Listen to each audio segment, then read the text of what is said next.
Hello दोस्तों, good morning. स्वागत है एक बार फिर से आप सभी का Mishra ji technical YouTube channel में। दोस्तों आज है 8 जून और आज की इस वीडियो में हम लोग बात करेंगे आज के दिन के सभी इंपॉर्टेंट करंट अफेयर के क्वेश्चंस के बारे में।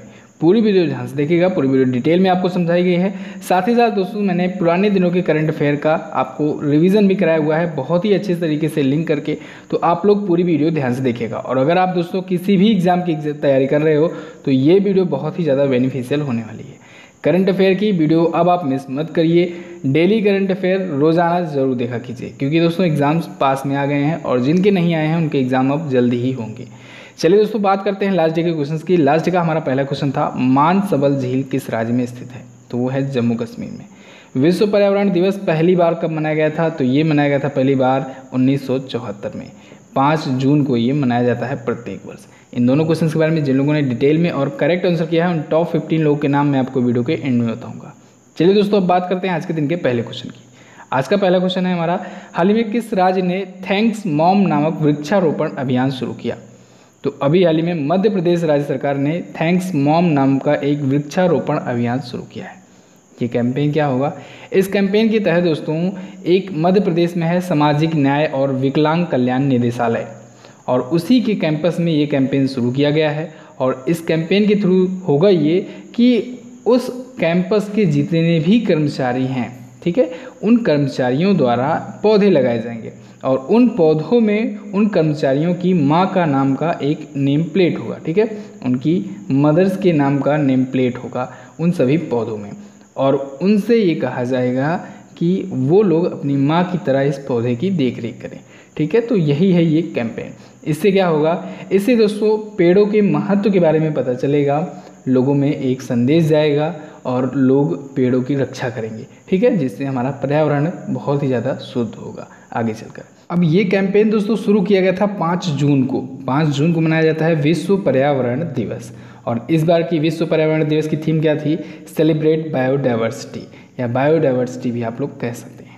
चलिए मध्य प्रदेश आया है, तो मध्य प्रदेश से रिलेटेड जितने भी इंपॉर्टेंट क्वेश्चंस बने हैं पिछले दिनों में उन सभी को हम लोग रिवाइज कर लेते हैं। जैसे मध्य प्रदेश ने दोस्तों सबको रोजगार मिलेगा योजना शुरू की, चरण पादुका अभियान शुरू किया, दीदी वाहन सेवा शुरू की थी, ठीक है, जीवन अमृत योजना, जीवन शक्ति योजना और FIR आपके द्वार, ये सभी योजनाएं दोस्तों मध्य प्रदेश सरकार की हैं।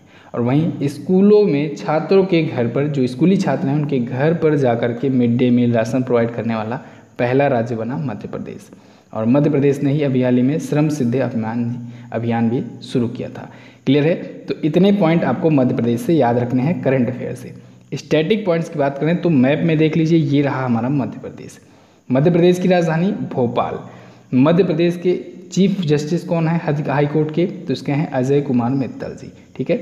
शिवराज सिंह चौहान जी बीजेपी पार्टी से यहाँ के हैं चीफ मिनिस्टर। गवर्नर हैं लालजी टंडन। कान्हा किसली नेशनल पार्क और बांधवगढ़ नेशनल पार्क है यहीं पर। भोपाल से मैंने आपको याद कराया था भोजताल, याद रखना है भोजताल। भोजताल नाम की झील है, लेक है, कहाँ पर है? मध्य प्रदेश में। अपना बॉर्डर किससे मध्य प्रदेश शेयर कर रहा है? तो देखते हैं, मध्य प्रदेश अपना बॉर्डर उत्तर प्रदेश से, छत्तीसगढ़ से, महाराष्ट्र से, गुजरात से और राजस्थान से शेयर करता है। क्लियर है बिल्कुल? नेक्स्ट बात करते हैं। अगला है UNADP के लिए goodwill ambassador to the poor किसे बनाया गया? तो अभी हाल ही में दोस्तों UNADP ने goodwill ambassador to the poor बनाया है M नेत्रा को। M नेत्रा, नेत्रा की स्पेलिंग कुछ इस प्रकार से होगी, ठीक है, मिसप्रिंट हो गया है, H रहेगा। M नेत्रा को बनाया गया है UNADP के लिए goodwill ambassador to the poor. अब इसके बारे में स्टोरी जानिए। तमिलनाडु में एक सैलून है, उसके मालिक हैं एक, और उनकी ये 13 वर्ष की लड़की है जो आपको इमेज में दिख रही है। इसने दोस्तों अपनी पढ़ाई के लिए सेविंग की हुई थी कुछ 5 लाख रुपए के करीब में। तो इसने अभी जब लॉकडाउन लगा कोविड-19 महामारी की वजह से, तो उस सारी सेविंग्स को अपने पापा के साथ मिलकर यानी पिताजी के साथ मिल करके खर्च कर दिया। किस पर? गरीबों पर, ठीक है, गरीबों की हेल्प के लिए खर्च किया। तो इससे दोस्तों प्रभावित होकर UNADP ने इसे बना दिया गुडविल एम्बेसडर। किसका? टू द पुअर, गरीबों के लिए गुडविल एम्बेसडर बना दिया है। UNADP का मतलब क्या होता है? United Nations association for development and peace. तो इसने अभी goodwill ambassador to the poor किसे बनाया? M नेत्रा को, जो कि हैं तमिलनाडु की। क्लियर है? ऊपर ऑप्शन में आपको दिख रही हैं दिया मिर्जा। दिया मिर्जा से रिलेटेड अभी मैंने आपको बताया था, अभी इनको 2022 तक के लिए 2022 तक के लिए UNEP का यानी यूनाइटेड नेशन एनवायरनमेंट प्रोग्राम का बना दिया गया है गुडविल एम्बेसडर। ठीक है, ये पहले भी थी लेकिन अब इनको 2022 तक के लिए बना दिया गया है। विराट कोहली आपको सी ऑप्शन में दिख रहे हैं। अभी हाल ही में जब एथलीट की फोर्ब्स की लिस्ट आई थी सबसे ज़्यादा कमाई करने के मामले में, तो ये 66वें नंबर पर आए हुए थे। ठीक है, रोहित शर्मा इनको IIFL का अभी हाल ही में ब्रांड एम्बेसडर बनाया गया है। ठीक है, और वहीं MS धोनी को बनाया गया था पोकर्स स्टार का। ठीक है, और अभी कल आया था मानुषी छिल्लर का नाम। मानुषी छिल्लर को क्या बनाया गया, इनको एडिडास का बनाया गया ब्रांड एम्बेसडर भारत में। इसे भी याद रखना है। चलिए अब नेक्स्ट बात करते हैं। अगला है, हाल ही में किस राज्य सरकार ने मेघ संदेश ऐप लॉन्च किया। तो अभी हाल ही में मेघ संदेश नाम का एप्लीकेशन लॉन्च किया है कर्नाटक की गवर्नमेंट ने। ठीक है, मेघ संदेश, मेघ संदेश, मेघ मतलब होता है बादल और संदेश मतलब नोटिफिकेशन या मैसेज। ठीक है, चलिए इसका मतलब बताने का यही था पर्पज़ कि इससे आप लोग याद रख सकते हैं कि ये किस लिए एप्लीकेशन लॉन्च किया गया है। ये एप्लीकेशन दोस्तों बेसिकली जो कर्नाटक में आने वाले बाढ़ होंगे, ठीक है, तूफान होंगे या फिर बारिश होने वाली होगी, तो उसके बारे में ये जानकारी दे दिया करेगा पहले ही। ठीक है, और इससे एक्चुअल टाइम का भी पता लग पाएगा। तो बेंगलुरु में बाढ़, तूफान, बारिश वगैरह की पहले से ही जानकारी के लिए, मैसेज के लिए, अलर्ट करने के लिए ये ऐप लॉन्च किया गया है कर्नाटक राज्य सरकार के द्वारा। इस ऐप को दोस्तों कर्नाटक राज्य की प्राकृतिक आपदा निगरानी केंद्र के ने इंडियन इंस्टीट्यूट ऑफ साइंस के साथ मिलकर के, किसके साथ, इंडियन इंस्टीट्यूट ऑफ साइंस के साथ मिलकर के ये डेवलप किया है। अब आया है कर्नाटक, तो मैप में देख लीजिए ये रहा कर्नाटक। बेंगलुरु यहाँ की राजधानी है। BS येदियुरप्पा जी हैं यहाँ के करंट टाइम पर चीफ मिनिस्टर BJP पार्टी से। वजुभाई वाला है यहाँ के गवर्नर। बांदीपुर नेशनल पार्क और नागरहोल नेशनल पार्क है कर्नाटक में ही। कर्नाटक से दोस्तों मैंने आपको 2 इंटरनेशनल एयरपोर्ट के बारे में बताया था। कर्नाटक में 2 इंटरनेशनल एयरपोर्ट है, एक बेंगलुरु में और एक है मैंगलुरु में। ठीक है, जो बेंगलुरु में है उसका नाम है केम्पागोवड़ा इंटरनेशनल एयरपोर्ट और वो अभी हाल ही में चुना गया था सर्वश्रेष्ठ क्षेत्रीय हवाई अड्डा। इसे भी आपको याद रखना है। मैंगलुरु एयरपोर्ट ये दूसरा इंटरनेशनल एयरपोर्ट है। 2 इंटरनेशनल एयरपोर्ट है कर्नाटक में। कर्नाटक अपना बॉर्डर शेयर करता है गोवा से, महाराष्ट्र से, तेलंगाना से, आंध्र प्रदेश से, तमिलनाडु से और केरला से। अच्छा, कर्नाटक में ही है जोग या गारसोप्पा जलप्रपात, जोग या गारसोप्पा। ठीक है, और इसे और क्या किस नाम से जाना जाता है, महात्मा गांधी जलप्रपात। ठीक है, तो ये है कर्नाटक में ही, इसे आपको याद रखना है, इंपॉर्टेंट टर्म है। एक टर्म और बच रहा है Karnataka high court. Karnataka high court के चीफ जस्टिस हैं दोस्तों वर्तमान में अभय श्रीनिवास ओका जी। कौन है, अभय श्रीनिवास ओका। क्लियर है। तो दोस्तों अगर वीडियो आपको पसंद आए तो वीडियो को लाइक और शेयर ज़रूर कर दिया करो। आपके लाइक से हमें मोटिवेशन मिलता है, तो आप लोग लाइक और इसे शेयर भी कर दिया करो वीडियो देखने के बाद। चैनल पर पहली बार आए हो तो चैनल को सब्सक्राइब जरूर कर लेना। सब्सक्राइब करके बेल आइकन को प्रेस करना मत भूलना, वरना आपको वीडियो की नोटिफिकेशन नहीं मिल पाएगी। और दोस्तों अब ई बुक का काम फाइनल हो चुका है, तो अब से इवनिंग वाली वीडियो कंटिन्यू रहेगी। तो इवनिंग में भी वीडियो आएगी, इस वजह से बेल आइकन आपके लिए मस्ट हो जाता है। बेल आइकन को जरूर प्रेस कर लीजिए। और दोस्तों हमारी ई बुक आ चुकी है, आप लोग को नहीं पता हो तो बता दूं, मई मंथ की डिटेल्ड करंट अफेयर की ई बुक आ चुकी है। इसमें हर एक चीज़ आपको detailed topic wise, category wise full explanation के साथ मिलेगा, जिसे आप लोग लॉन्ग टर्म के लिए अपने पास स्टोर रख सकते हो। और इस क्वालिटी की ई बुक इतने दाम में कहीं पर नहीं आपको मिलने वाली है। लिंक नीचे डिस्क्रिप्शन में दिया गया है, वहाँ से भी जाकर आप परचेज कर सकते हैं या फिर हमारे एप्लीकेशन से जाकर परचेज कर सकते हैं। इसमें आपको फुल डिटेल एक्सप्लेनेशन के साथ करंट अफेयर मिलता है और एंड में आपको 100+ क्वेश्चंस का प्रैक्टिस सेट भी मिलता है। यानी कि पूरा का पूरा कंप्लीट पैकेज आपको मिल जाता है करंट अफेयर का उस मंथ से, जिस भी मंथ का ये लॉन्च होता है। मैं प्रत्येक मंथ का लॉन्च करता हूँ, और अगर आप किसी भी मंथ का नहीं लिए हो तो आप लोग एप्लीकेशन पर जाइएगा, कॉम्बो ऑफर के तहत जाइएगा, कॉम्बो ई बुक वाली कैटेगरी में, और उसमें आपको सस्ते दामों में काफ़ी सारी चीज़ें मिल जाएंगी। चलिए बात करते हैं फिलहाल नेक्स्ट क्वेश्चंस की। अगला क्वेश्चन है, द ड्राई फास्टिंग मिरेकल नामक पुस्तक किसने लिखा। तो इस पुस्तक को लिखा है दोस्तों अली रशीद अल नूमी ने। इनका एक्चुअली में पूरा नाम है दोस्तों शेख अब्दुल अजीज़ बिन अली बिन रशीद अल नूमी। क्या नाम है, शेख अब्दुल अजीज़ बिन अली बिन रशीद अल नूमी। तो इन्होंने अभी हाल ही में ल्यूक कार्टिन्हे के साथ मिल करके ये पुस्तक लिखा है। ये जाने माने राइटर हैं, और ये जो अली रशीद अल नूमी हैं ये दोस्तों UAE के शाही परिवार में एक सदस्य हैं। तो दोनों ने मिलकर के लिखा है द ड्राई फास्टिंग मिरेकल नाम की पुस्तक। चलिए अब ये तो है दोस्तों इम्पोर्टेंट बुक्स। तो हम लोग पिछले दिनों में जो भी इम्पोर्टेंट बुक्स आई थी उनको रिवाइज कर लेते हैं। जैसे अभी होप ऑन नाम की बुक आई थी, रस्किन बॉन्ड ने लिखा था। वुहान डायरी फान फान ने लिखा, मैंने बताया ये इंपॉर्टेंट बुक है क्योंकि कोविड-19 पर लिखी गई है। फियर ऑफ गॉड वंगदेवा साइन चंद्रवदन ने लिखा। फाइंडिंग फ्रीडम ओमिड स्कोवी और कैरोलिन डूरेंट ने लिखा, ये प्रिंस हैरी के ऊपर लिखा गया था, ठीक है। प्रोफेसर बीबी लाल इंडिया रीडिस्कवर बुक अभी हाल ही में ये लॉन्च किया गया प्रहलाद सिंह पटेल जी के द्वारा। द आइकोबॉग ये इंपॉर्टेंट बुक है, जेके रॉलिंग ने लिखा है इसे। जेके रॉलिंग वही हैं दोस्तों हैरी पॉटर की जो लेखक हैं, ठीक है। Behind the mask Mohammad Abdul Mannan ने लिखा, ये भी बुक इंपॉर्टेंट है क्योंकि ये भी कोविड-19 महामारी पर लिखी गई है, ठीक है। दोस्तों आप लोग के फीडबैक के अकॉर्डिंग मैं सारी चीज़ें किया करता हूँ, तो आप लोग फीडबैक देने से मत कतराया कीजिए। आपका जो भी सुझाव है आप लोग दिया कीजिए, पॉसिबल हो पाएगा तो वही मैं अप्लाई ज़रूर करूँगा, जैसे कि ये सारी चीज़ें मैं अप्लाई किया हूँ पिछले दिनों से, ठीक है। और प्लीज़ हमारे मोटिवेशन के लिए आप लोग लाइक तो कर ही दिया करो वीडियो को। चलिए नेक्स्ट बात करते हैं। अगला है, हाल ही में भारत के किस क्षेत्र के लिए चीन से उच्च स्तरीय सैन्य वार्ता की? तो भारत ने दोस्तों अभी हाल ही में लद्दाख के लिए, पूर्वी लद्दाख के LAC के लिए, लाइन ऑफ एक्चुअल कंट्रोल के लिए चाइना से एक हाई लेवल की मिलिट्री वार्ता की है, टॉक की है, ठीक है। किसने? इंडिया ने चाइना के साथ।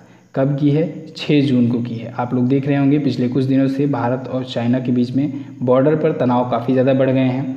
तो ऐसे में दोस्तों लद्दाख क्षेत्र में लाइन ऑफ एक्चुअल कंट्रोल पर कुछ मुठभेड़ वगैरह भी हो गई थी, तो उसी पर एक हाई लेवल की एक मिलिट्री टॉक हुई है इंडिया के और चाइना के बीच में, ठीक है। इंडिया की तरफ से कौन गया था? तो इंडिया की तरफ से लेफ्टिनेंट जनरल हरिंदर सिंह गए थे, जो 14 कॉर्प्स के कमांडर हैं। कौन? लेफ्टिनेंट जनरल हरिंदर सिंह, इनका नाम आपको याद रखना है। नेक्स्ट बात करते हैं। अगला है, हाल ही में राष्ट्रपति रामनाथ कोविंद जी ने किसानों के लिए किस अध्यादेश की घोषणा की? तो अभी हाल ही में प्रेसिडेंट रामनाथ कोविंद जी ने 2 अध्यादेश की घोषणा की है। अध्यादेश यानी कि ऑर्डिनेंस। ये 2 अध्यादेश कौन कौन से हैं? संवर्धन और सुविधा, सशक्तिकरण और संरक्षण। ये दोनों ही ऑर्डिनेंस भारत के प्रेसिडेंट रामनाथ कोविंद जी ने किसानों के लिए जारी की है, घोषणा की है। कौन कौन सी हैं? संवर्धन और सुविधा यानी कि किसानों के उत्पादन, व्यापार और वाणिज्य के लिए अध्यादेश है।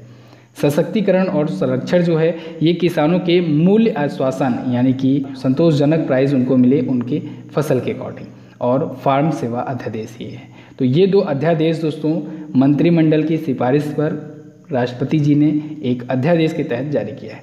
अब आप सोच रहे होंगे कि ये अध्यादेश होता क्या है? तो दोस्तों एक होता है ऑर्डिनेंस और एक होता है बिल यानी कि विधेयक।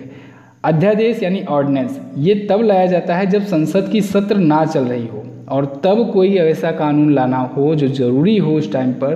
तो ऐसे में दोस्तों हमारा जो राष्ट्रपति होता है भारत का, उसके द्वारा केंद्रीय मंत्रिमंडल की सिफारिश पर एक अध्यादेश लाया जाता है। किस आर्टिकल के तहत? आर्टिकल 123 के तहत। ये बहुत इंपॉर्टेंट है और इसके बारे में मैं आपको शायद बता भी चुका हूँ। राष्ट्रपति वाली मैंने आपको वीडियो दी हुई थी, फुल डिटेल्ड वीडियो थी, बहुत ही अच्छी वीडियो थी और दिल से बनाया गया था। वो आप लोग देखिएगा ज़रूर, बहुत ही अच्छी लगेगी आपको। ऊपर कार्ड बनकर आ रहा है, उसे देख लीजिएगा। भारत के प्रेसिडेंट पर बहुत ही अच्छे से डिटेल में उसमें समझाया गया है। उसमें बताया गया है आर्टिकल 123 के तहत राष्ट्रपति अध्यादेश लाता है। तो मैंने जैसे कि बताया दोनों में अंतर के लिए, ऑर्डिनेंस यानी कि अध्यादेश जो होता है जब संसद का सत्र ना चल रहा हो और ज़रूरी हो वो अध्यादेश, वो कानून, तब राष्ट्रपति के द्वारा केंद्रीय मंत्रिमंडल की सिफारिश पर वो घोषणा कर दी जाती है उस कानून की। और जो बिल होता है यानी विधेयक होता है, इसका प्रोसेस तो बहुत बार बता चुका हूँ। पहले किसी एक सदन में पारित होगा, फिर वहाँ से पास होगा, फिर दूसरे सदन में जाएगा यानी कि लोकसभा या राज्यसभा में जाएगा, ठीक है। उसके बाद जाएगा प्रेसिडेंट के पास, वहाँ पे फाइनल मुहर लगेगी, तब वो बिल जाकर बनेगा एक्ट, ठीक है। तो ये होता है प्रोसेस। फिलहाल अभी संसद का सत्र तो चल नहीं रहा है, इस वजह से ऑर्डिनेंस ला दिया गया है। किस आर्टिकल के तहत? मैंने आपको बताया 123, इसे याद रखिएगा, मत भूलिएगा, बहुत ज़्यादा इंपॉर्टेंट है। चलिए राष्ट्रपति के बारे में आप लोग वीडियो देख लीजिए, ज़्यादा कुछ नहीं बताऊंगा, नहीं तो वीडियो लंबी चली जाएगी। आगे है, किस राज्य सरकार ने निवेश मित्र नामक पोर्टल लॉन्च किया? तो अभी हाल ही में उत्तर प्रदेश राज्य सरकार ने निवेश मित्र नाम का एक पोर्टल लॉन्च किया है और ये पोर्टल इसी सिंगल विंडो सिस्टम के तहत लॉन्च किया गया है, ठीक है। निवेश मित्र नाम का सिंगल विंडो सिस्टम भी लॉन्च किया गया है। ये क्यों लॉन्च किया गया है? तो दोस्तों यूपी में इन्वेस्टर्स को लुभाने के लिए, जिससे इन्वेस्टमेंट ज़्यादा से ज़्यादा बढ़ाया जा सके और इन्वेस्टमेंट को बेहतर तरीक़ों से लागू किया जा सके, इस वजह से ये निवेश मित्र नाम का पोर्टल लॉन्च किया गया है। किसके द्वारा? उत्तर प्रदेश की राज्य सरकार के द्वारा। चलिए अब आया है उत्तर प्रदेश, तो हम लोग जल्दी से क्विकली रिवीजन कर लेते हैं। उत्तर प्रदेश ने ही दोस्तों अभी हाल ही में प्रवासी आयोग की स्थापना की थी। किसकी? प्रवासी आयोग की, इसको आपको याद रखना है, बहुत ज़्यादा इंपॉर्टेंट है। और वहीं उत्तर प्रदेश कोविड-19 मरीजों के लिए 1 लाख बेड तैयार करने वाला पहला राज्य बन गया था। उत्तर प्रदेश ने अभी हाल ही में यूपी स्टार्टअप फंड शुरू किया था, प्रवासी राहत मित्र ऐप लॉन्च किया है, आयुष कवच कोविड ऐप लॉन्च किया है, अन्नपूर्णा पोर्टल और सप्लाई मित्र पोर्टल भी लॉन्च किया था, पूल टेस्टिंग शुरू करने वाला पहला राज्य बना, जियो टैग कम्युनिटी किचन शुरू करने वाला पहला राज्य बना और वर्चुअल कोर्ट के जरिए सुनवाई करने वाला भी पहला राज्य बना उत्तर प्रदेश।